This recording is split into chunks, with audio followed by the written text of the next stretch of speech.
ہم تو رکھتے ہیں مسلمانوں کا دین، دل سے ہے خدا میں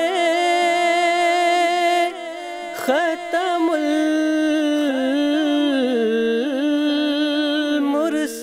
المرسلین، دل سے ہے خدا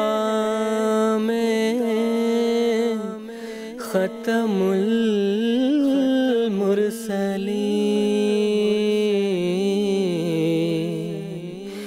ختم المرسلین۔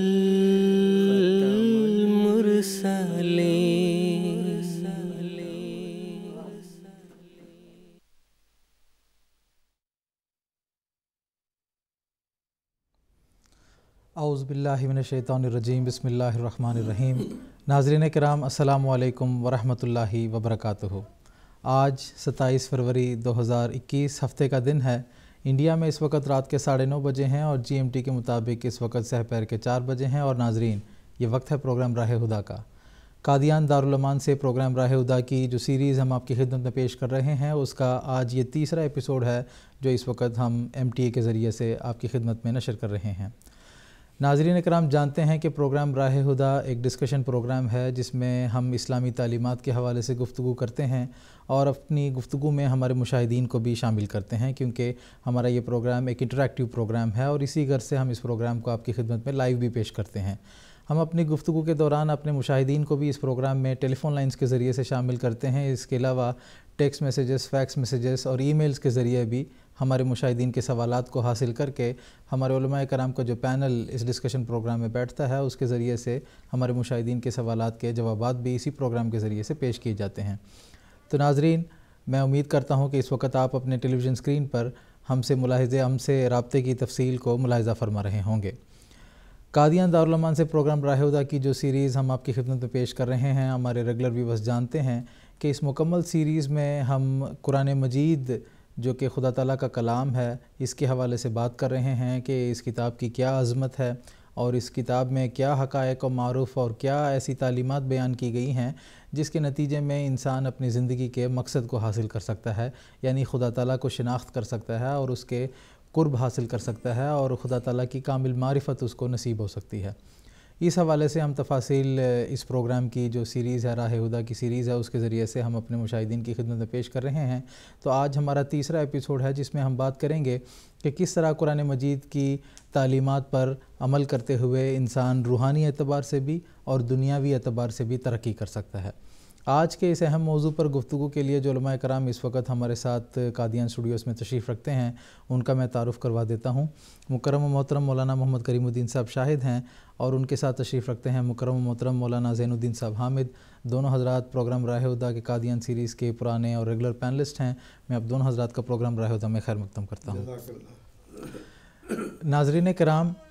قرآن مجید کے حقائق اور معروف اور اس کے روحانی فیوز و برکات سے مستفید ہونے کے لیے انسان کا پاکیزگی قلب اور اسی طرح تزکیہ نفس ہونا ضروری ہے، اور دلوں کی یہ پاکیزگی اور نفس کی یہ طہارت بھی خدا تعالیٰ کی طرف سے ہی عطا کی جاتی ہے، جیسا کہ قرآن مجید میں اللہ تعالیٰ نے یہ بھی فرمایا ہے کہ لا یمسہ الا المطہرون، کہ قرآن مجید کے حقائق و معروف سے وہی شخص آگاہ ہوتا ہے جس کو خدا تعالیٰ خود اپنے ہاتھوں سے پاک کرتا ہے۔ چنانچہ ہم دیکھتے ہیں کہ اللہ تعالیٰ جس نے قرآن مجید کی معنوی حفاظت کی بھی ذمہ داری اپنے ہاتھ پر اٹھائی ہوئی ہے، اس نے ہر زمانے میں ایسے مقدس لوگوں کو دنیا میں بھجوایا ہے اور اپنی جناب سے ان کو قرآن مجید کا علم عطا کرتا رہا، جس کے نتیجے میں ان اولیاء اللہ نے اور ان خدا تعالیٰ کے فرشتادوں نے دنیا کے سامنے قرآن مجید کے حقائق و معروف کو کھول کھول کر ایسے بیان کیا جس کے نتیجے میں قرآن مجید کی عظمت اور اس کی شان و شوکت سے انہوں نے دنیا کو روشناس کرایا ہے۔ قرآن مجید اپنے اسرار مخفیہ کو زمانے کی ترقی اور انسان کی ذہنی حالت کی ارتقاء کے ساتھ ساتھ ظاہر کرتا ہے کہ جیسے جیسے انسان کی روحانی کیفیت ترقی پذیر ہوتی ہے اور جس طرح انسان کی ظاہری علوم بھی ترقی پذیر ہوتی ہے اور زمانہ بھی علوم جدیدہ سے آراستہ ہوتا چلا جاتا ہے، اس کے مطابق قرآن مجید کے جو خزائن ہیں اس کو اللہ تعالیٰ دنیا پر ظاہر کرتا ہے اپنے مقدس لوگوں کے ذریعے سے،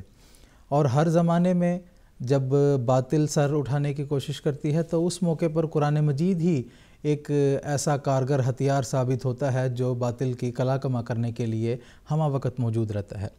چنانچہ جب ہم دیکھتے ہیں کہ دنیا میں کوئی بھی ایسا انکشاف ہوتا ہے یا کوئی بھی ایسا جدید علوم ظاہر ہوتا ہے جس کے نتیجے میں انسان خدا تعالیٰ کی طرف سے دور ہونے لگتا ہے، تو اس زمانے میں اللہ تعالیٰ اپنے مقدس لوگوں کے ذریعے سے ایسے جدید انکشافات قرآن کریم کی آیات سے اور قرآن کریم کے ایسے اسرار مخفیہ ان کے ذریعے سے دنیا کے سامنے پیش کر دیتا ہے، جس کے نتیجے میں پھر ایک مرتبہ لوگوں کے دلوں میں خدا تعالیٰ کی ہستی کی عظمت اور خدا تعالیٰ کی جو وجود ہے اس سے وہ آشنا ہونے شروع ہو جاتے ہیں اور اس سے ان کی معرفت حاصل ہونی شروع ہو جاتی ہے۔ تو قرآن مجید کی تعلیمات پر جب ہم عمل کرتے ہیں اور اللہ تعالیٰ کے فضل سے قرآن مجید کے حقائق و معارف سے جب انسان کو اطلاع ہوتی ہے یا ایسے مقدس لوگوں کے ذریعے سے قرآن مجید کی تعلیمات کی جو اصل حقیقت ہے اس سے جب انسان روشناس ہوتا ہے تو پھر انسان روحانی اعتبار سے بھی ترقی کرتا ہے، اور قرآن مجید میں تمام علوم جدیدہ کے حوالے سے بھی جو مغز والی باتیں ہیں، جو اصول والی باتیں ہیں وہ بیان کی گئی ہیں، جس کے نتیجے میں روحانی اعتبار سے بھی اور دنیاوی اعتبار سے بھی انسان ترقی کرتا ہے جب قرآن مجید کے ساتھ وہ اپنے آپ کو منسلک کر لیتا ہے۔ تو ناظرین کرام، آج کے ایپیسوڈ میں ہم یہی تفصیل آپ کی خدمت میں پیش کرنے کی کوشش کریں گے کہ کس طرح قرآن مجید کی تعلیمات پر عمل کرنے کے نتیجے میں اور قرآن مجید پر غور و تدبر کرنے کے نتیجے میں انسان کو روحانی مدارج بھی عطا ہوتے ہیں اور دنیا کے مختلف شعبہ زندگی میں بھی انسان ترقی کرتا ہے۔ اس حوالے سے قرآن مجید میں کیا تعلیمات ہیں، آج کے ایپیسوڈ میں ہم اسی ضمن میں گفتگو کریں گے۔ میں ایک مرتبہ پھر ہمارے ناظرین کو یاد دلانا چاہوں گا کہ قرآن مجید کے حوالے سے ہم بات کرنے والے ہیں کہ کس طرح اس کی تعلیمات پر عمل کر کے ہم روحانی ترقی بھی حاصل کر سکتے ہیں اور دنیاوی اعتبار سے بھی ترقی حاصل کر سکتے ہیں۔ اس موضوع سے ریلیٹڈ آپ کے ذہن میں سوالات ہیں تو ہمیں ضرور ٹیلی فون کریں، ہمارے ٹیلی فون لائنز اس وقت سے آپ کے لیے ایکٹیویٹڈ ہیں۔ اس کے علاوہ بھی مختلف ذرائع ہیں جس کے ذریعے سے آپ اپنے سوالات ہم تک پہنچا سکتے ہیں۔ تو اس مختصر سی تمہید کے بعد آج میں گفتگو کا آغاز محترم مولانا محمد کریم الدین صاحب شاہد سے کرنا چاہتا ہوں کہ جیسے کہ ہم نے ابھی بات کی کہ قرآن مجید کے حقائق و معارف سے فیضیاب ہونے کے لیے تزکیہ نفس کی ضرورت ہے، تو ابتدا کے زمانے میں کس طرح مسلمانوں نے قرآن مجید سے فیضیاب ہوئے اور دنیا کے جو مختلف شعبہ زندگی ہیں اور جو مختلف سائنسی اور علوم کے جو میدان ہیں اس میں کس طرح مسلمانوں نے ترقی حاصل کی ہے، اس کے بارے میں کچھ تفصیل ہمارے ناظرین کو بتائیں۔ جزاکم اللہ۔ بسم اللہ الرحمن الرحیم۔ ناظرین و سامعین کرام، السلام علیکم ورحمۃ اللہ وبرکاتہ۔ اللہ تعالیٰ نے انسان کو جو پیدا کیا تو اس کے لیے خاص طور پر یہ ارشاد بھی فرمایا کہ خلق لکم ما فی الارض جمیعا، کہ یہ زمین کے اندر، یہ اس کائنات کے اندر جو کچھ بھی سامان موجود ہیں وہ سب تمہارے لیے ہم نے پیدا کیا ہے، اور یہ ایک حقیقت ہے کہ پوری کائنات میں اور پوری دنیا میں اگر کوئی سب سے زیادہ فائدہ اٹھانے والی ہستی ہے تو وہ انسان ہے۔ باقی جو دوسرے جاندار ہیں وہ اپنے اپنے حساب سے جی رہے ہیں، لیکن ان سب کو جو پیدا کیا ہے اللہ تعالیٰ نے انسان کی خاطر پیدا کیا ہے۔ یہ ساری کائنات ہی اللہ تعالیٰ نے انسان کے لیے پیدا کی ہے۔ چنانچہ جیسا ایک مشہور حدیث ہے کہ حضرت صلی اللہ علیہ وسلم کے تعلق سے اللہ تعالیٰ نے یہ فرمایا ہے کہ اے محمد صلی اللہ علیہ وسلم، اگر آپ کی پیدائش ہمیں مقصود نہ ہوتی تو یہ ساری کائنات کو ہی میں پیدا نہ کرتا، لولا کا لما خلقت الافلاک، کہ اگر تیری پیدائش مقصود نہ ہوتی تو یہ ساری کائنات ہی میں پیدا نہ کرتا۔ تو اس لحاظ سے ہم دیکھتے ہیں کہ اللہ تعالیٰ نے جو ظاہری طور پر اس دنیا کو پیدا کیا یا اس کائنات کو جو اس نے پیدا کیا، تو اس نے اس کے ساتھ ہمیں یہ تعلیم بھی دی ہے کہ روحانی اعتبار سے اور جسمانی اعتبار سے دونوں کا تعلق یکساں ہے۔ جسم اگر مضبوط ہے تو روح کے اوپر بھی اس کا اچھا اثر پڑے گا، اور اگر ہم ظاہری طور پر اپنے اعمال کو درست رکھتے ہیں تو اس کا اثر بھی روح پر پڑتا ہے۔ اچھی غذائیں کھائیں گے تو روح کے اوپر بھی اس کا اچھا اثر پڑتا ہے۔ چنانچہ ظاہر کا باطن پر اثر ضرور پڑتا ہے۔ اس زمانے کے امام حضرت مسیح موعود علیہ السلام نے بڑی تفصیل سے اس پہ روشنی ڈالی ہے، اور جن کو توفیق ملے وہ اسلامی اصول کی فلسفی ضرور مطالعہ کریں، تو اس میں آپ نے اس بات کی طرف بڑا تفصیل سے روشنی ڈالی ہے کہ ظاہر کا باطن پر اثر ضرور پڑتا ہے۔ تو اس لحاظ سے ابتدا زمانے سے ہی مسلمانوں نے قرآن مجید کے ساتھ ساتھ اس کے اندر جو حقائق اور معارف بیان ہوئے ہیں، اور تخلیق کائنات کا جو مضمون بیان ہوا ہے، اور اس کے ساتھ انسان کی پیدائش کے جو ادوار اللہ تعالیٰ نے قرآن مجید میں بیان کیے ہیں، اگرچہ سینکڑوں سال کے بعد بہت سارے حقائق کو آج انسان نے دریافت کر لیا، لیکن اگر ہم غور کریں تو یہ ساری باتیں قرآن مجید میں اللہ تعالیٰ نے بہت پہلے 1400 سال پہلے حضرت محمد مصطفیٰ صلی اللہ علیہ وسلم پر منکشف کر دی ہوئی تھی۔ چنانچہ تخلیق کائنات کے تعلق سے اللہ تعالیٰ نے تو یہ فرمایا ہے کہ ان فی خلق السماوات والارض واختلاف اللیل والنہار لآیات لأولی الالباب، عقل مند لوگوں کے لیے ان کے اندر بہت سارے نشانات پائے جاتے ہیں۔ تو تخلیق کائنات کے تعلق سے اللہ تعالیٰ نے زمین و آسمان کی پیدائش پر غور کرنے کی تلقین فرمائی، اور پھر فرمایا کہ یہ کائنات جو ہم نے پیدا کی ہے یکدم نہیں پیدا کی ہے، بلکہ اللہ تعالیٰ نے فرمایا کہ ابتدا میں یہ جو آسمان ہمیں نظر آتا ہے ایک گیسز کا مجموعہ تھا۔ چنانچہ اللہ تعالیٰ نے قرآن مجید کی آیت حامیم سجدہ میں فرمایا ثم استویٰ الی السماء وہی دخان، دھوئیں سے تشبیہ دی ہے، اور چونکہ انسان گیسز یا اور اس قسم کے جو اصطلاحات آج ہم استعمال کر رہے ہیں اس زمانے میں سمجھنے کے قابل نہیں تھا، اس واسطے اللہ تعالیٰ نے اس کو ایک دخان قرار دیا۔ دخان دھواں ہوتا ہے، دھواں بھی گیس ہی کی ایک قسم ہے۔ تو اللہ تعالیٰ نے فرمایا یہ سارے گیسز کا مجموعہ تھا۔ پھر اللہ تعالیٰ نے ان کا کیا کیا کہ اللہ تعالیٰ نے فرمایا ان السماوات والارض کانتا رتقا ففتقناہما۔ آج سینکڑوں سال کے بعد بگ بینگ کا تعلق جو ہے ان سائنسدانوں نے پیدا کیا کہ بہت بڑا دھماکہ ہوا، اس کے بعد یہ کائنات عمل میں آئی ہے۔ تو اللہ تعالیٰ نے پہلے ہی فرما دیا ہے کہ ان السماوات والارض کانتا رتقا ففتقناہما وجعلنا من الماء کل شیء حی، سورۃ انبیاء کی آیت ہے یہ۔ تو اللہ تعالیٰ نے فرمایا کہ زمین اور آسمان یہ جتنی بھی کائنات تھی بالکل ایک بند گٹھڑی کی طرح تھی، اور ففتقناہما، ان دونوں کو ہم نے پھاڑ دیا، بہت بڑا دھماکہ ہوا، اس کے بعد یہ ساری کائنات عمل میں آئی۔ اور پھر یہ کائنات ہی اتنی ہی کائنات نہیں ہے جتنا کہ ہم یہاں سے زمین و آسمان کو دیکھ رہے ہیں، بلکہ اللہ تعالیٰ نے فرمایا وَالسَّمَاءَ بَنَيْنَاهَا بِأَيْدٍ وَإِنَّا لَمُوسِعُونَ، ہم نے اپنی قدرت سے اس تمام کائنات کو پیدا کیا ہے اور اس میں ہم وسعت دیتے چلے جاتے ہیں۔ آج سائنسدان یہ ثابت کرتے ہیں کہ یہ صرف ہماری ہی کائنات اتنی نہیں ہے، بلکہ جس کو ہم گیلیکسی کہتے ہیں، یہ گیلیکسیز اور بہت ساری گیلیکسیز ہیں۔ یہ ہمارا سورج یہ اپنے ستاروں اور زمین وغیرہ کے ساتھ یہ جو گردش ہو رہی ہے، اس کے ساتھ ساتھ یہ اور دوسری کائنات کی طرف رواں دواں ہے۔ اور یہ بھی اللہ تعالیٰ نے فرمایا کہ یہ منجمد نہیں ہے کائنات، بلکہ اللہ تعالیٰ نے فرمایا لَلشَّمْسُ يَنبَغِي لَهَا أَن تُدْرِكَ الْقَمَرَ وَلَلَّيْلُ سَابِقُ النَّهَارِ وَكُلٌّ فِي فَلَكٍ يَسْبَحُونَ، کہ نہ تو سورج کو یہ توفیق ہوتی ہے، نہ اس کو یہ اس کے لیے یہ اللہ تعالیٰ نے قاعدہ نہیں بنایا ہے کہ وہ رات سے آگے چلا جائے، یا یہ کہ چاند کو پکڑ لے، یا یہ کہ رات جو ہے دن سے پہلے آ جائے، ایسا نہیں ہوتا ہے، بلکہ ہر ایک چیز جو ہے ایک قاعدے کے مطابق چل رہی ہے۔ کل فی فلک یسبحون۔ آج سائنسدان تسلیم کرتے ہیں کہ زمین گھوم رہی ہے، سورج کے گرد گھوم رہی ہے۔ اللہ تعالیٰ نے فرمایا نہ صرف زمین بلکہ دوسرے سیارے بھی جو ہے اپنے اپنے محور پر گردش کر رہے ہیں۔ تو بہرحال یہ مختصر سی باتیں بیان کرتے ہوئے کہنے کا مقصد یہ ہے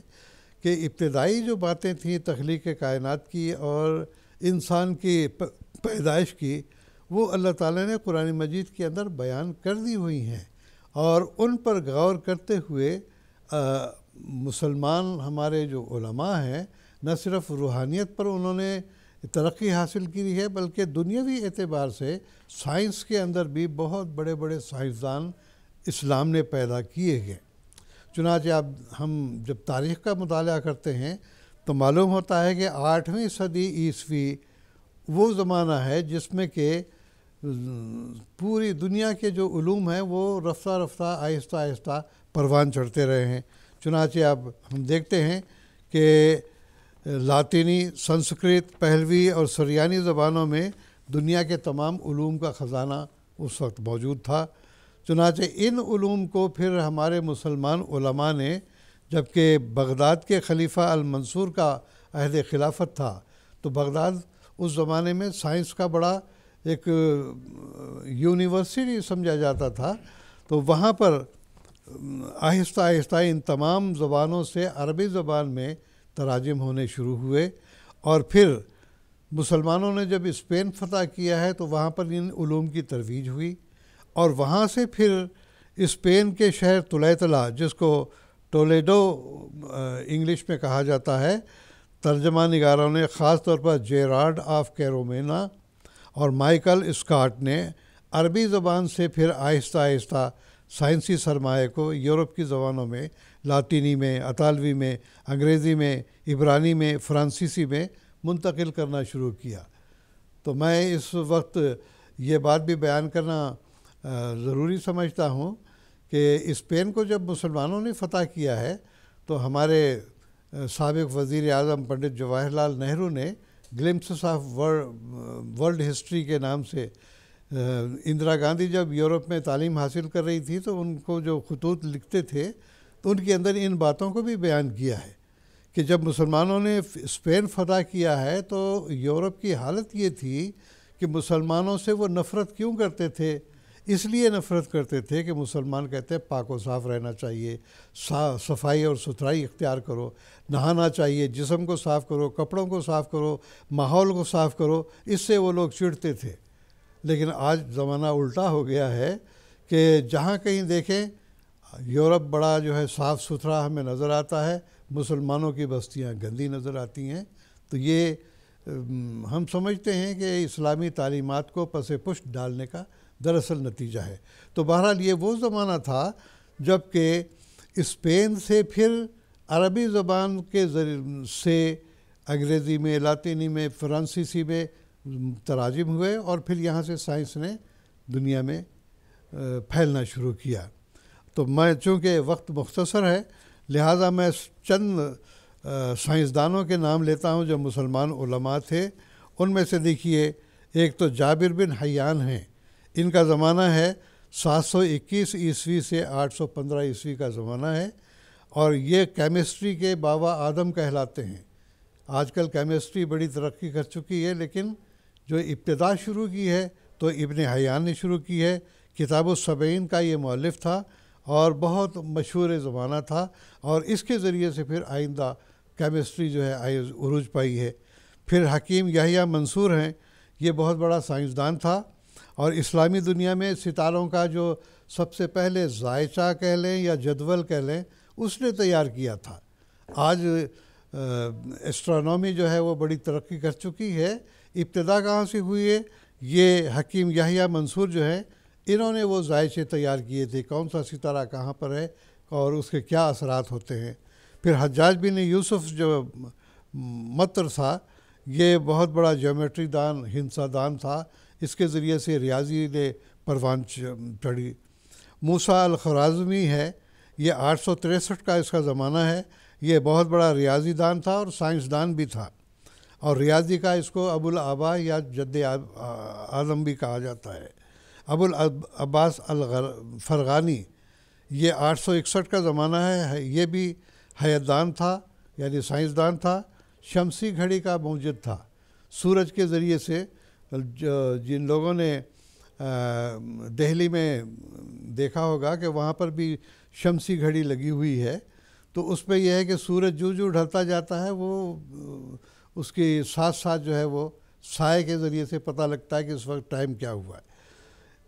ابو معشر بلخی تھا، یہ بھی بہت بڑا سائنسدان تھا، علی ابن طبری تھا۔ تو بہرحال مختصر یہ کہ اس زمانے میں بغداد سے یہ علوم پھوٹنے جب شروع ہوئے ہیں تو اس کے ساتھ ساتھ پھر نہ صرف یہ کہ بغداد میں بلکہ ترکستان میں اور اسی طرح بخارا میں اور دوسرے بڑے بڑے جو مسلم ممالک تھے وہاں پر مسلمان سائنسدانوں نے بڑی بڑی رصدگاہیں قائم کی تھیں کہ آج ہم ستاروں کے ذریعے سے بہت ساری باتیں معلوم کرتے ہیں، تو اس زمانے میں بڑے بڑے جو رصدگاہیں تھیں وہ ان شہروں میں مسلمانوں نے قائم کی تھی۔ اسی طرح سے محمد بن زکریا الرازی ہے، یہ بھی بہت بڑا کیمیا دان تھا، یعنی طبیب بھی تھا، فلسفی بھی تھا۔ تو اس کا زمانہ جو ہے 865 سے لے کر 923 تک ہے، تو یہ بھی کیمسٹری کا بڑا ماہر تھا۔ غرض ہے کہ عبد الرحمن صوفی کا نام آتا ہے، ابو نصر فارابی کا نام آتا ہے، ابو علی ابن سینا کا نام آتا ہے، یہ فلسفی بھی تھا اور طبیب بھی تھا اور طبیعیات کا بڑا ماہر تھا۔ عمر بن خیام کا نام بھی آتا ہے، یہ بہت بڑا ریاضی دان تھا، فلسفی تھا، ماہر فلکیات تھا، ایسٹرونومی کا بڑا ماہر تھا یہ۔ تو پھر آج کے زمانے میں اور بھی بہت سارے سائنسدان ہیں۔ اسلامی سائنسدان ہونے کے اعتبار سے میں محترم ڈاکٹر عبدالسلام صاحب کا نام لینا بھی ضروری سمجھتا ہوں کہ انہوں نے بھی نوبل پرائز حاصل کیا سائنس میں ترقی کرتے ہوئے، اور انہوں نے خاص طور پر الیکٹران اور نیوٹران کا جو نظریہ ہے اس میں ایک اور قدم آگے بڑھانے کی کوشش کر رہے تھے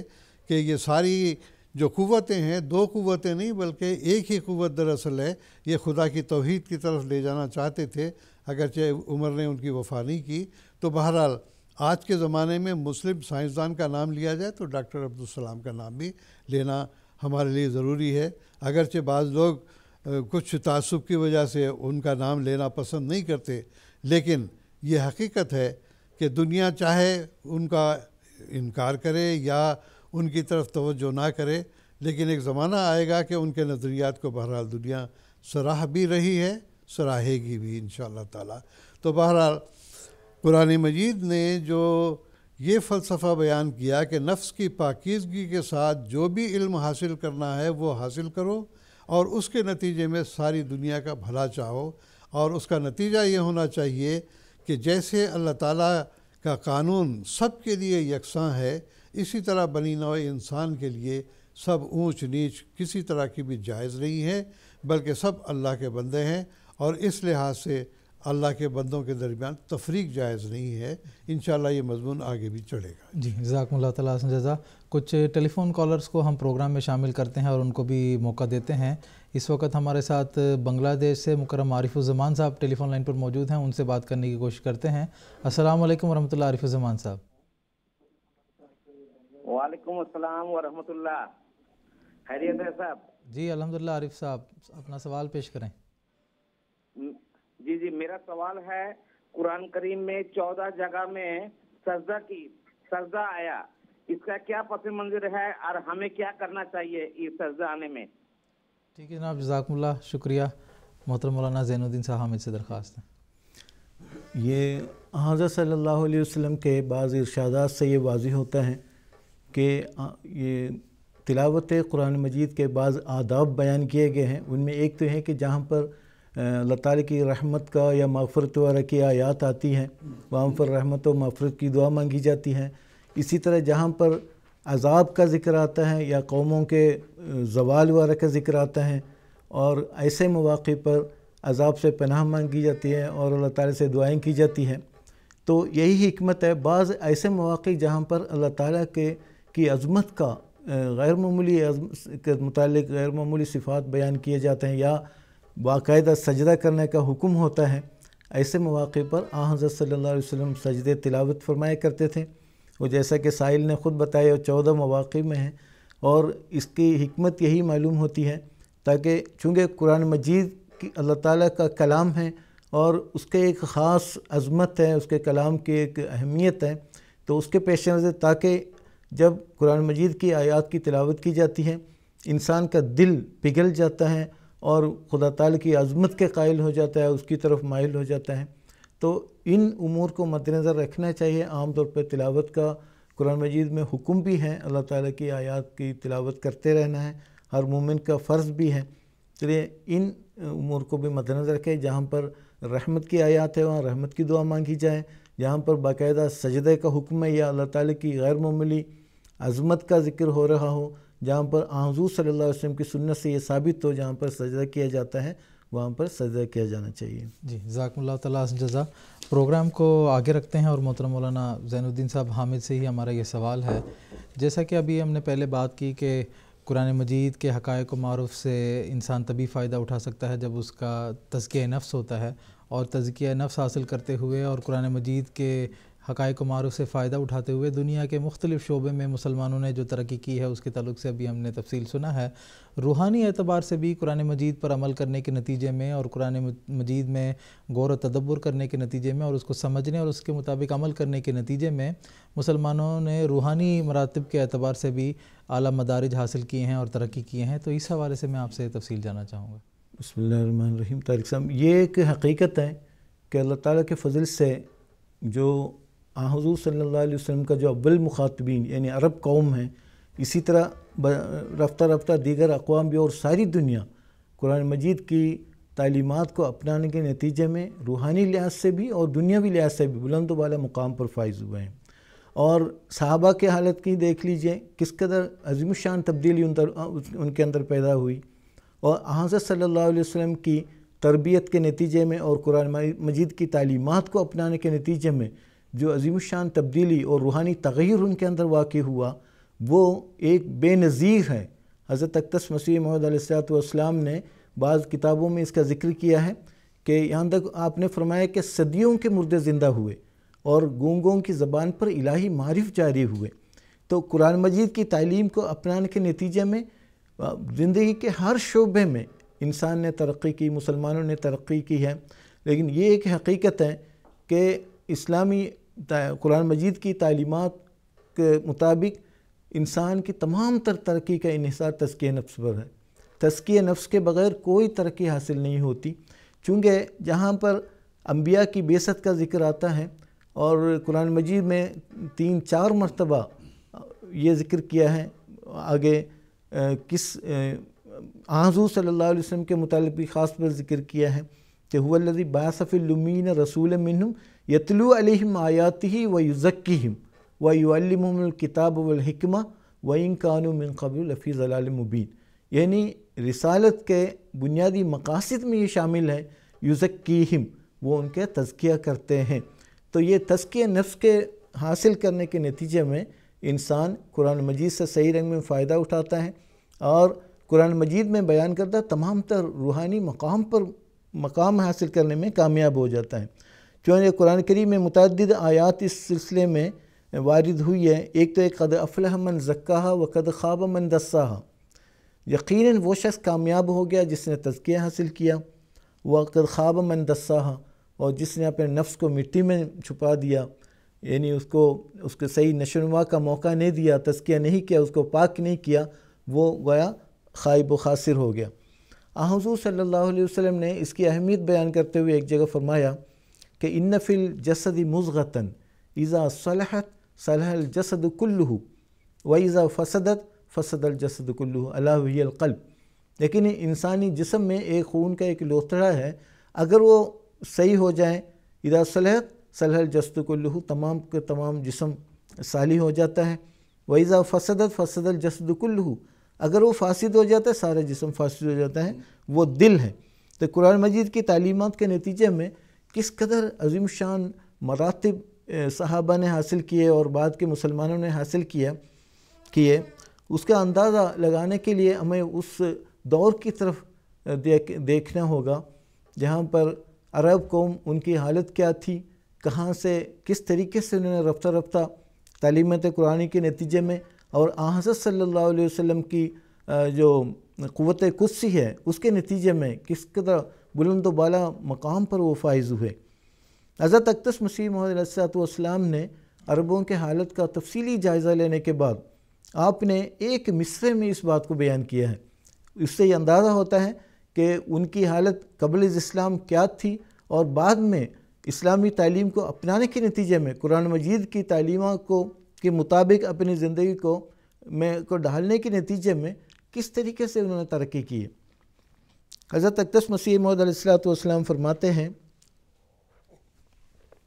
اپنے ایک عربی شعر میں، صادفتہم قوما کروث ذلتن فجعلتہم کسبیکۃ الاقیان، یعنی دونوں ادوار کا نہایت خوبی کے ساتھ حضور نے بیان فرمایا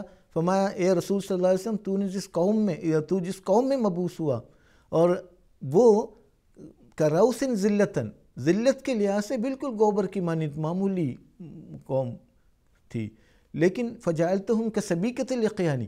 جس طرح جب وہ حضور صلی اللہ علیہ وسلم کے زیر تربیت آئی وہ قوم، اور اسی طرح قرآن مجید کی تعلیم کے مطابق وہ زندگی گزارنے لگے، فجعلتہم کسبیکۃ الاقیان، وہ سونے کی ڈلی کی مانند بیش قیمت قوم میں تبدیل ہو گئی۔ اور ایک وقت ایسا آیا کہ حضرت صلی اللہ علیہ وسلم نے اپنے صحابہ کے بارے میں فرمایا، اللہ فی اصحابی، یعنی اللہ تعالیٰ کی محبت ان کے دلوں میں اس قدر رچ بس گئی کہ وہ اللہ ہی اللہ ہے۔ یعنی دراصل انسان کی زندگی کا مقصد کیا؟ اللہ تعالیٰ کی صفات کے اظہار دراصل مقصود ہے۔ تو صحابہ کے ذریعے سے قرآن مجید کی تعلیم کو اپنانے کے نتیجے میں اللہ تعالیٰ کے بے شمار صفات جلوہ گر ہونے شروع ہوئی۔ حضرت اقدس مسیح علیہ السلام نے اس قوم میں جو غیر معمولی تبدیلی آئی، جو انقلاب برپا ہوا، اس کی طرف اشارہ کرتے ہوئے فرماتے ہیں، احییت اموات القرون بجلوۃ ماذا یماثلک بہذا الشان، تو نے تو صدیوں کے مردوں کو ایک جلوے میں زندہ کر دیا۔ احییت اموات القرون بجلوۃ ماذا یماثلک بہذا، اس کے کوئی مثال نہیں کہ حضور صلی اللہ، اس تناظر میں اگر آپ دیکھ لیں کہ عرب قوم کی کیا حالت تھی، پھر بعد میں کہاں سے کہاں پہنچ گئی۔ حضرت اقدس مسیح السلام کے ایک اور شعر دیکھیں، بانی سلسلہ احمدیہ علیہ السلام فرماتے ہیں، قد ودعوا اہواءہم ونفوسہم، قرآن مجید کی تربیت کے نتیجے میں، تعلیمات کو اپنانے کے نتیجے میں انہوں نے اپنے خواہشات کو چھوڑ دی، ونفوسہم، اپنے نفسوں کو بھی چھوڑ دیا، وتبرؤوا من کل نشب فانی، ہر قسم کے دنیاوی مال و منال سے، مال و متاع سے انہوں نے بیزاری کا اظہار کیا،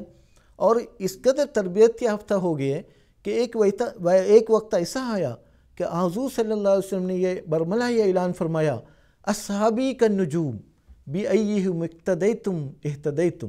کہ میرے صحابہ اب ستاروں کے مانند ہیں، یعنی نور نبوت سے اس قدر وہ منور ہوئے،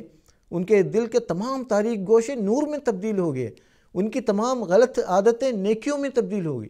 تو حضرت صلی اللہ علیہ وسلم نے فرمایا، اصحابی کالنجوم، میرے صحابہ ستاروں کی مانند ہیں، بأیہم اقتدیتم اہتدیتم، ان میں سے جس کسی بھی کی بھی تم پیروی کرو گے تم ہدایت پا جاؤ گے۔ پھر آگے ان کے اندر جو بے مثال اخوت و محبت کا جو جذبہ پیدا ہوا، ہم دیکھتے ہیں وہ کیسے لوگ تھے، معمولی بات پر لڑائی جھگڑے کیا کرتے تھے، بعض معمولی بات پر کئی سال تک لڑائی ممتد رہتی تھی۔ ایسے ہی قوم جب حضور صلی اللہ علیہ وسلم کے تربیت کے نیچے آ گئے اور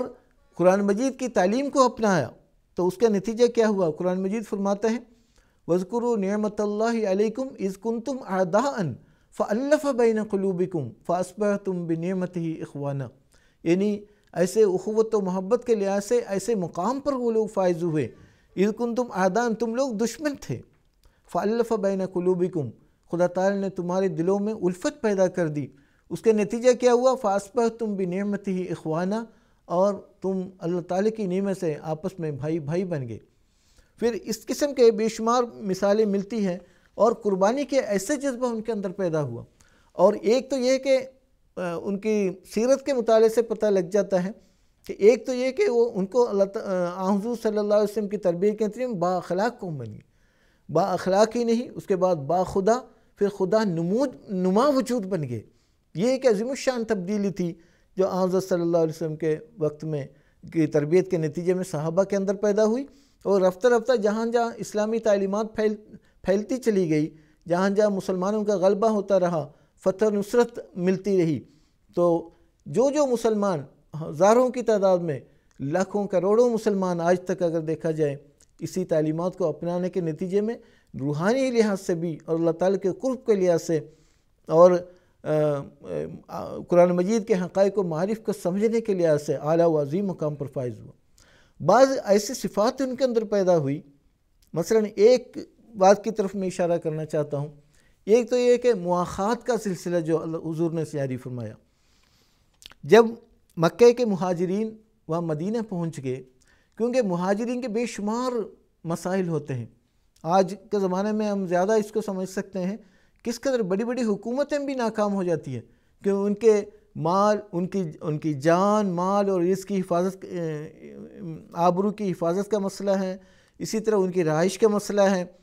ان کے خلو و نوش کے مسائل ہیں، ان کے دیگر جو معاشرتی مسائل ہیں، یہ سارے مسائل کئی سال گزر جاتے، حکومتیں بھی ناکام رہتی ہے، لیکن قرآن مجید کی تعلیم کے نتیجے میں حضور صلی اللہ علیہ وسلم نے چند لمحوں میں اس مسئلے کو حل کیا، یعنی مہاجر اور انصار میں مواخات قائم کیا، بھائی بھائی بنا دیا۔ اور ایک اور صفت جو صحابہ کے اندر بیان کی جاتی ہے، وَيُؤْثِرُونَ عَلَىٰ أَنفُسِهِمْ وَلَوْ كَانَ بِهِمْ خَصَاصَةٌ، وہ اپنے پر دوسروں کو ترجیح دیتے ہیں، وَلَوْ كَانَ بِهِمْ خَصَاصَةٌ، وہ بے شک کتنی ہی تکلیف میں، کتنے ہی فقر و فاقہ میں مبتلا کیوں نہ ہو، بھوک میں مبتلا کیوں نہ ہو، تکلیف میں مبتلا کیوں نہ ہو، ایسی بے شمار مثالیں مل جاتی ہیں۔ ایک جنگ کے موقع پر جنگ ختم ہونے کے بعد زخمیوں کا جائزہ لینے کے لیے ایک صحابی گئے، تو ایک صحابی وہاں زخموں کی تاب نہ لا کر بے چین تھے، پریشان ہو رہے تھے، تو ان کو پانی کی اشد ضرورت تھی۔ وہ پانی لے کر وہ صحابی ان کے پاس پہنچتا ہے،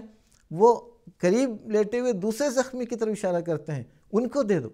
وہ تیسرے کی طرف اشارہ کرتے ہیں، اس طرح کرتے کرتے درجنوں صحابی کے پاس وہ پہنچتے ہیں۔ اس کے بعد وہ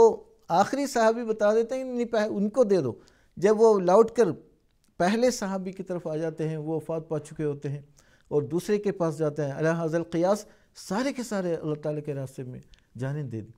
تو قرآن مجید کی تعلیم کو اپنانے کے نتیجے میں جان کی قربانی کے لیے اتنا ان کے لیے آسان تھا، گاجر مولی کی طرح وہ کاٹے گئے، لیکن اپنے اعتقاد سے منحرف نہیں ہوئے، غیر معمولی استقامت کے ساتھ، غیر معمولی صبر کے ساتھ انہوں نے دین حق کے راستے میں اپنی جان تک کی قربانی کی، اپنے مال کی قربانی کی، اپنے عزت و آبرو کی قربانی کی۔ اور بعض ایسی مثالیں ملتی ہے، مثلا حرمت خمر کی ہی بات سن لیں، جب ایک منادی نے یہ اعلان کیا مدینے میں کہ آج سے، یعنی غالباً 4 ہجری کا واقعہ ہے آغاز میں، کہ شراب کو حرام کر دیا گیا، شراب حرام کر دی گئی ہے اور اس سے اجتناب کرنے کا حکم مل گیا۔ تو کسی منادی نے حضور صلی اللہ علیہ وسلم کے حکم کے اپنا منادی کی، تو ایک جگہ ایک گھر میں مجلس لگی ہوئی تھی، جب ان کے کان پہ یہ آواز آئی، حالانکہ ان کی جو منفی صفات میں یہ بات بیان کی جاتی ہے کہ وہ کثرت کے ساتھ شراب پینے کے عادی تھے، لیکن حضور صلی اللہ علیہ وسلم کی تربیت کے نتیجے میں، قرآن مجید کی تعلیم کو اپنانے کے نتیجے میں ان کے اندر ایسی صفات پائی جاتی ہے کہ وہ ایک لخت اپنے مٹکے توڑ دیتے ہیں، شراب کو انڈیل دیتے ہیں۔ اور راوی بیان کرتے ہیں کہ وہ ان کے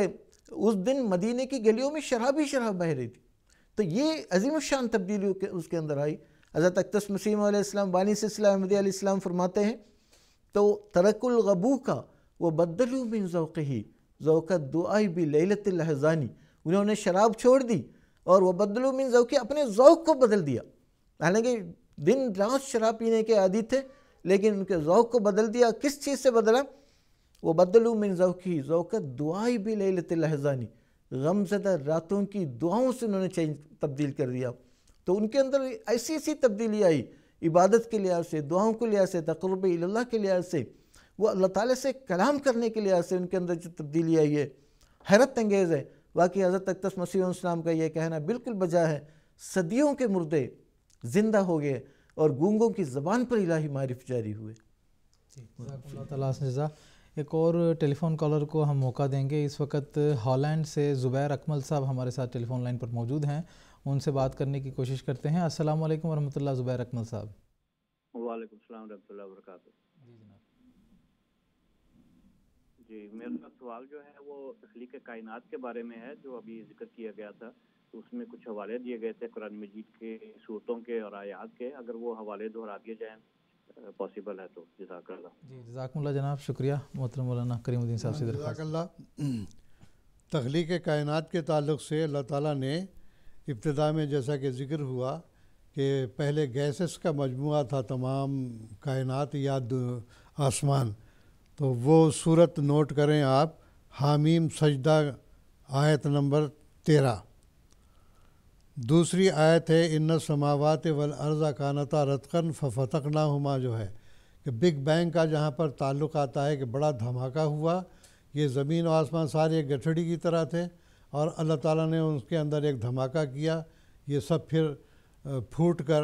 کچھ زمین بن گئی، کچھ دوسرے ستارے بن گئے، سورج بن گیا وغیرہ وغیرہ.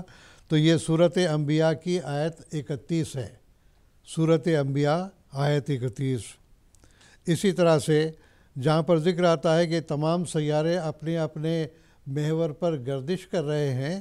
اس کا ذکر قرآن مجید کی صورت یاسین کی 41ویں آیت ہے. اس کے علاوہ قرآن مجید میں جگہ و جگہ مختلف مواقع پر اللہ تعالیٰ نے زمین و آسمان کے پیدا کرنے کا ذکر آتا ہے کہ جیسا کہ اللہ تعالیٰ نے صورت لقمان میں بھی اس کا ذکر کیا ہے، صورت اعراف میں بھی اس کا ذکر آتا ہے، اور جہاں پر یہ ذکر آتا ہے کہ 6 دنوں میں اللہ تعالیٰ نے کائنات پیدا کی ہے، تو یہ یاد رکھنا چاہیے ہمارے دن نہیں ہیں، بلکہ یہ دن تو ہمارے سورج کے ارد گرد جو زمین گھومتی ہے اس سے ہماری زمین کے دن ہیں. لیکن اللہ تعالیٰ نے فرمایا اِنَّ یومًا عِندَ رَبِّکَ کَأَلْفِ سَنَةٍ مِّمَّا تَعُدُّونَ، اللہ تعالیٰ کا ایک ایک دن جو ہے وہ 1,000 سال کے برابر ہوتا ہے. ایک اور جگہ فرمایا کہ کا 50,000 سنتٍ، کہ 50,000 سال کا بھی ایک دن اللہ تعالیٰ نے فرمایا. تو یہ دراصل سال ہمیں سمجھانے کے لیے اللہ تعالیٰ نے بیان کیا ہے، ورنہ دراصل یہ ایک دور کی بات ہے کہ ہمارے اعتبار سے ایک دور جو کہ 1,000 سال کا دور ہو یا 50,000 سال کا دور ہو، اس دور میں کائنات کی تخلیق بھی ہوئی ہے. تو یہ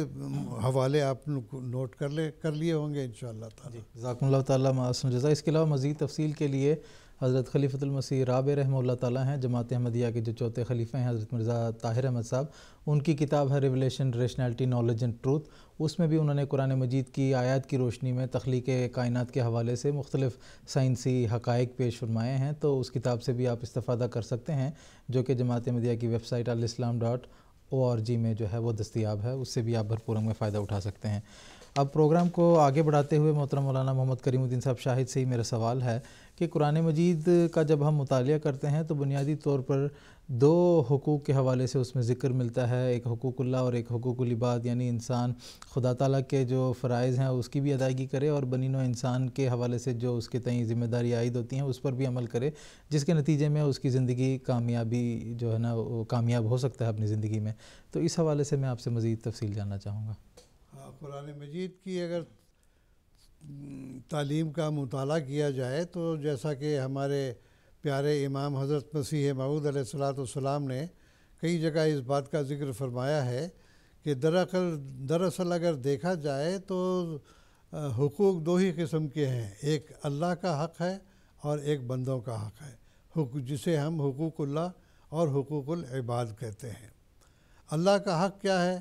کہ سب سے پہلی بات تو یہ کہ اس کو بغیر کسی شریک کے توحید کی طرف ہمارا ذہن جا کر واحد اور لا شریک اس کو قرار دیا جائے. تو اللہ تعالیٰ کی توحید پر قرآن مجید نے بار بار توجہ دلائی ہے، جیسا کہ قل هو اللہ احد اللہ الصمد لم یلد ولم یولد ولم یکن لہ کفوا احد، کہ تو کہہ دے کہ اللہ ایک ہے. قل هو اللہ احد، احد اس کو کہتے ہیں جس کے آگے پیچھے اور کوئی نہ ہو. اللہ الصمد، پھر کیوں اللہ تعالیٰ ایک ہے؟ بے نیاز ہے وہ. کیوں بے نیاز ہونے کی حالت پہ جو ہے اور کسی کی اس کو حاجت نہیں ہے. لم یلد ولم یولد، حاجت مند وہ ہوتا ہے، محتاج وہ ہوتا ہے جو پیدا ہوا ہے. نہ اللہ تعالیٰ خود کسی سے پیدا ہوا ہے، نہ اس نے کسی کو پیدا کیا ہے. یہ انسان کی بس کی بات ہے.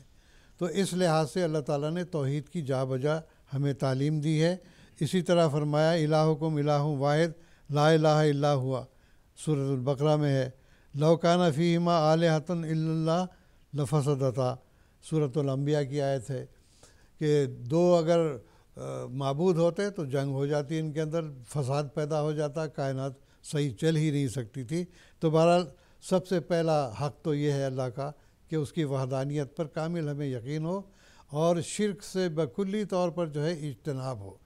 شرک جیسا کہ پہلے بھی بیان ہوتا رہا ہے، ایک تو ذاتی ہوتا ہے، ایک صفاتی ہوتا ہے۔ اللہ تعالیٰ کی ذات میں کسی کو شریک قرار دینا،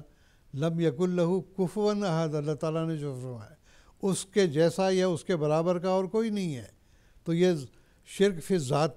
کہلاتا ہے۔ اگر کسی کو ہم کہیں کہ فلاں بھی جو ہے اس کے اندر یہ صفت پائی جاتی ہے تو وہ بھی خدا جیسا ہے، جیسا کہ بعض مذاہب میں دیوی دیوتاؤں کا رواج پایا جاتا ہے، تو یہ شرک فی ذات کہلاتا ہے۔ بعض کہتے ہیں کہ نہیں جی خدا تو ایک ہی ہے، لیکن بعض صفات میں دوسرے بھی اس کے شامل ہے، یہ شرک فی صفات ہو جاتا ہے۔ یا پھر جیسا کہ مزید باریک رنگ میں اگر ہم دیکھیں تو یہ بھی ہو سکتا ہے کہ مثال کے طور پر ہر چیز اللہ تعالیٰ نے فائدے کے لیے پیدا کی ہے۔ اب یہ اس کے اوپر توکل کرنا کہ ہم نے چونکہ فلاں چیز استعمال کی تو ہمیں فائدہ ہوا ہے، اس واسطے بے شک اس کے اندر اللہ تعالیٰ نے خواص رکھے ہیں، لیکن دراصل وہ طاقت یا وہ فائدہ یا اس کے اندر وہ شفا کی جو قوت ہے وہ کہاں سے آئی؟ اللہ تعالیٰ نے پیدا کی ہے۔ تو اگر ہمارے دل میں یہ ہو، مثال کے طور پر ہم دوائی لیتے ہیں، بخار ہو گیا، کوئی گولی لے لی، ہم یہ کہیں جی فلاں گولی ہم نے لے لی ہے اس واسطے ہم کو شفا ہو گئی، یہ بھی ایک قسم کا شرک بن جاتا ہے۔ بلکہ یہ ہمارا خیال ہونا چاہیے بیمار میں ہوا تھا لیکن اللہ تعالیٰ نے دراصل شفا دی، اس واسطے کہ اس کی دی ہوئی چیز میں نے استعمال کی، اس سے مجھے شفا حاصل ہوئی، جیسا کہ حضرت ابراہیم علیہ السلام کا قول ہے وَإِذَا مَرِضْتُ فَهُوَ يَشْفِينِ، جب میں بیمار ہوتا ہوں تو وہی شفا دیتا ہے، دوائیاں وغیرہ فائدہ نہیں دیتی ہیں، ہاں ان کے اندر اللہ نے تاثیر ضرور رکھی۔ تو یہ اللہ تعالیٰ کا حق، اور اس کے علاوہ اللہ تعالیٰ کی عبادت کرنا وہ سب سے بڑا حق ہے اللہ کا، کہ اللہ تعالیٰ نے جب ہم کو پیدا کیا، اتنی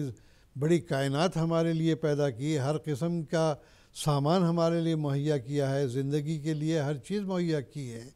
تو ہمارا فرض بنتا ہے کہ شکرانے کے طور پر اس کی ہم عبادت کریں۔ عبادت اس رنگ میں نہیں ہے کہ ایک ٹیکس کے طور پر ہم ادا کریں، بلکہ اس کا حق بنتا ہے کہ اللہ تعالیٰ نے چونکہ ہمیں یہ تمام نعمتیں عطا کی ہیں، یہ سہولتیں عطا کی ہیں، تو اس لحاظ سے اللہ تعالیٰ کا ہمیں شکر ادا کرتے ہوئے اس کی عبادت کرنا چاہیے۔ چنانچہ مسیح موعود علیہ الصلوۃ والسلام نے لکھا ہے، جیسا کہ میں انشاءاللہ حوالہ بھی آخر میں پڑھ کے سناؤں گا، کہ اگر جنت اور دوزخ کا وہم بھی نہ ہو ہمارے اندر تو ایسی حالت میں بھی ہمیں عبادت کرنی چاہیے۔ اگر کوئی کہے کہ بھئی تمہیں کوئی جنت نہیں ملے گی، کوئی تمہیں فائدہ نہیں پہنچائے گا، تب بھی ہمیں اللہ تعالیٰ کی عبادت کرنا چاہیے، یہ تو اللہ تعالیٰ کا حق ہے۔ باقی رہا انسان کے جو حقوق ہیں، حقوق العباد جسے ہم کہتے ہیں، وہ اللہ تعالیٰ نے بڑی تفصیل کے ساتھ قرآن مجید میں بیان کیے ہیں۔ میں قرآن مجید کی ایک آیت پڑھتا ہوں، سورۃ نساء کی 37ویں آیت ہے۔ اللہ تعالیٰ نے فرمایا وَاعْبُدُوا اللَّهَ وَلَا تُشْرِكُوا بِهِ شَيْئًا، اللہ تعالیٰ کی عبادت کرو، اس کا کسی کو شریک نہ ٹھہراؤ، وَبِالْوَالِدَيْنِ احسانًا، والدین کے ساتھ احسان کا سلوک کرو۔ دنیا میں لانے والے تمہارے کون ہیں؟ ماں اور باپ ہیں، ان کا تم حق ادا نہیں کرتے، ان کے ساتھ حسن سلوک نہیں کرتے، تو پھر اور کس کا سلوک کس تم جو ہے وہ احسان جتاؤ،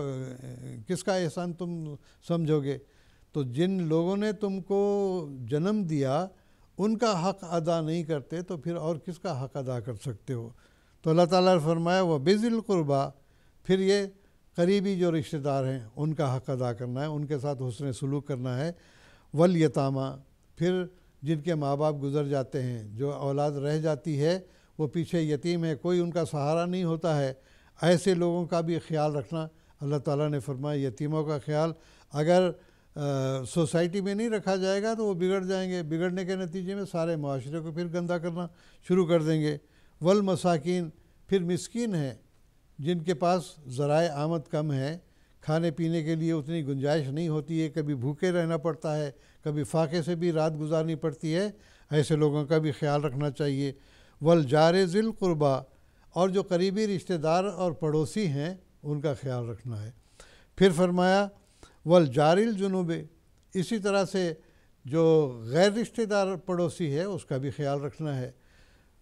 والصاحب بالجنب، پھر اسی طرح سے جو ساتھ بیٹھنے والا ہے اس کے ساتھ بھی اچھا سلوک کرنا ہے، چاہے وہ ساتھ بیٹھنے والا ہو، کلاس فیلو ہے، یا ایک دفتر میں کام کرنے والے ہیں، یا اسی طرح سے ساتھ رہنے سفر کرتے ہوئے ساتھ بیٹھنے والے ہیں، تو ان کا بھی خیال رکھنا ہے، ایک دوسرے کا خیال رکھنا ہے۔ وابن السبیل، مسافروں کا بھی خیال رکھنا ہے۔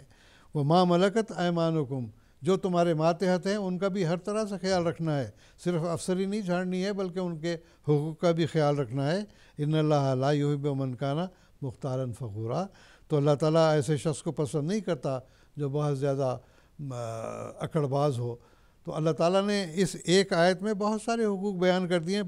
باقی کتاب قرآن مجید کے اندر تو اور بہت سارے آیتیں ایسی ہیں جن کے اندر تفصیل کے ساتھ میاں بیوی کے کیا حقوق ہیں،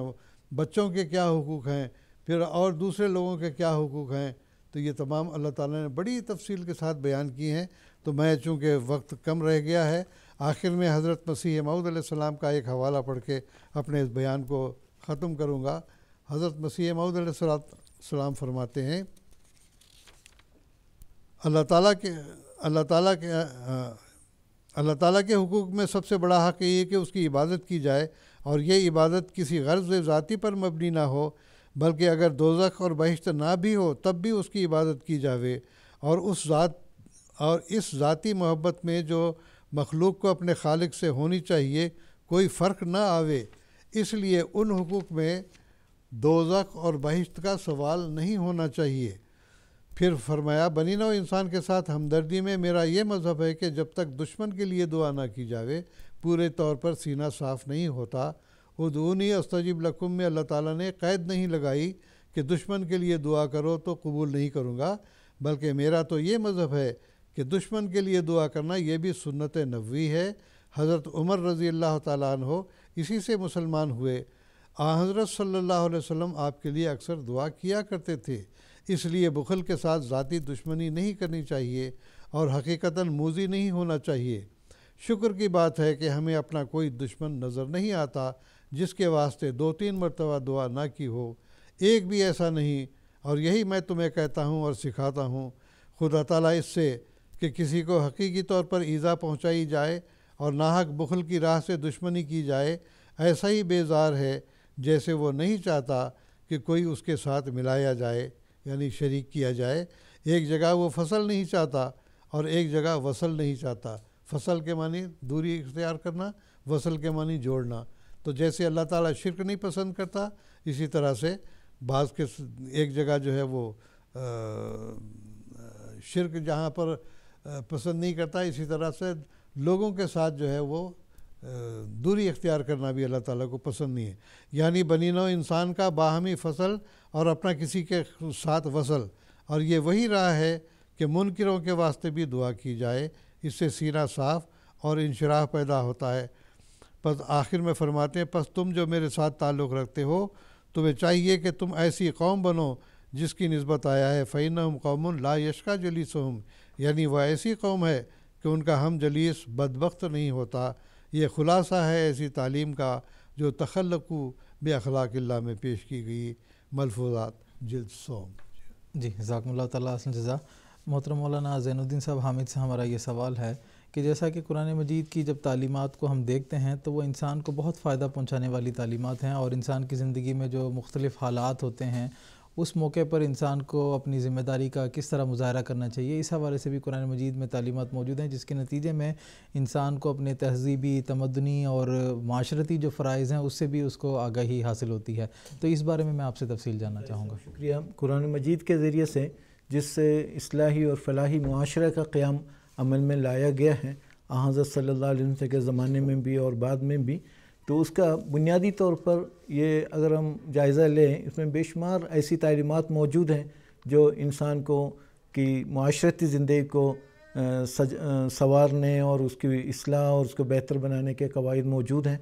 اور حضور صلی اللہ علیہ وسلم نے جو نظریہ پیش فرمایا ہے اسلامی معاشرہ کیسا ہونا چاہیے، ایک تو یہ یاد رکھنا چاہیے معاشرے میں چونکہ انسان مل جل کر رہتا ہے، اس میں مختلف مذاہب والے بھی پائے جاتے ہیں اور مختلف نظریات کے لوگ بھی ہوتے ہیں، غریب بھی ہوتے ہیں، امیر بھی ہوتے ہیں، پڑھے لکھے ہوتے ہیں، ان پڑھ ہوتے ہیں، ہر قسم کے لوگ ہوتے ہیں، ایک آبادی ہوتی ہے، اس میں ایک دوسرے کے حقوق کا دھیان رکھنا ضروری ہے، تبھی وہ صحیح اسلامی اور فلاحی معاشرہ بن سکتا ہے۔ مثلا اس میں ہر ایک کی جان کی حفاظت ہو، ہر ایک کی جو آبرو کی حفاظت ہو، ہر ایک کے مال کی حفاظت ہو، اسی طرح ان کی ساری ضرورتیں پوری کرنے کی ہو، ان کو امن نصیب ہو اور ان کو زندگی کی تمام ضرورتیں ہر فرد کو میسر آ جائے۔ حضور صلی اللہ علیہ وسلم کا ایک ارشاد اس سلسلے میں بہت ہی جامع ہے اور اس سے اندازہ ہوتا ہے کہ حضور صلی اللہ علیہ وسلم کس قسم کا معاشرہ قائم کرنا چاہتے تھے۔ حضور نے فرمایا، حدیث یہ ہے، مثل المؤمنین فی توادہم و تراحمہم و تلاطفہم مثل الجسد، یعنی مومنوں کی مثال آپس میں پیار و محبت کے لحاظ سے اور ہمدردی کے لحاظ سے، اسی طرح ملاطفت کے لحاظ سے